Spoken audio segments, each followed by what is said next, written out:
നമ്മളെല്ലാവരും കറുത്ത നൂൽ ചരട് കെട്ടാറുണ്ട്, അല്ലേ?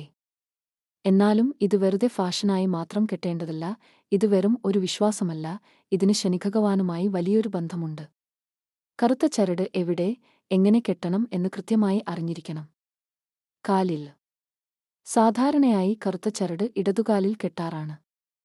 ഇത് ദുഷിച്ച കണ്ണുകളിൽ നിന്നും നെഗറ്റീവ് എനർജിയിൽ നിന്നും നമ്മളെ സംരക്ഷിക്കും. ജീവിതത്തിൽ തടസ്സങ്ങൾ മാറാൻ ഇത് സഹായിക്കും എന്ന് വിശ്വസിക്കപ്പെടുന്നു. കുട്ടികളുടെയും മുതിർന്നവരുടെയും അരയിൽ ചരട് കെട്ടുന്നത് ദഹന സംബന്ധമായ പ്രശ്നങ്ങൾ കുറയ്ക്കാനും ശരീരാരോഗ്യം നിലനിർത്താനും സഹായിക്കുന്നു. കൈയിൽ. വലതുകൈത്തണ്ടയിൽ കെട്ടുന്നത് പോസിറ്റീവ് എനർജി നൽകാനും നമ്മൾ ചെയ്യുന്ന ജോലികളിൽ കൂടുതൽ ശ്രദ്ധയും വിജയവും ഉണ്ടാകാനും സഹായിക്കും. കഴുത്തിൽ കറുത്ത നൂൽ കെട്ടുന്നത് നമ്മുടെ സംസാരത്തിലും പ്രവൃത്തിയിലും ആത്മവിശ്വാസം നൽകാനും മറ്റുള്ളവരുടെ മോശം ദൃഷ്ടിയിൽ നിന്ന് സംരക്ഷിക്കാനും സഹായിക്കും.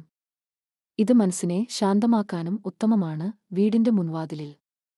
വീടിന്റെ മുൻവാതിലിൽ കെട്ടുന്നത് നെഗറ്റീവ് വൈബ്സ് വീടിനുള്ളിലേക്ക് കയറാതിരിക്കാൻ ഒരു ഫിൽറ്റർ പോലെ പ്രവർത്തിക്കും. വാഹനങ്ങളിൽ കെട്ടുന്നത് യാത്രകൾ സുരക്ഷിതമാക്കാനും അപകടങ്ങൾ ഒഴിവാക്കാനും സഹായിക്കുമെന്നാണ് വിശ്വാസം. ജ്യോതിഷപ്രകാരം കറുപ്പ് നിറം ശനിഭഗവാന്റെ പ്രിയപ്പെട്ട നിറമാണ്. അതുകൊണ്ട് തന്നെ കറുത്ത ചരട് ധരിക്കുന്നത് ശനിദോഷത്തിന്റെ കാഠിന്യം കുറയ്ക്കാനും ശനിഭഗവാന്റെ അനുഗ്രഹം ലഭിക്കാനും സഹായിക്കും. ശ്രദ്ധിക്കുക. ഇത് ശനിയാഴ്ചകളിൽ കെട്ടുന്നതാണ് ഏറ്റവും ഫലപ്രദം. കെട്ടുമ്പോൾ 9 കെട്ടുകൾ ഇടാൻ മറക്കരുത്. കൂടുതൽ അറിവുകൾക്കായി ഇപ്പോൾ തന്നെ ഫോളോ ചെയ്യൂ. വീഡിയോ ഇഷ്ടമായിട്ടുണ്ടെങ്കിൽ പെട്ടെന്ന് തന്നെ മറ്റുള്ളവരിലേക്ക് എത്തിച്ചു കൊടുക്കുക.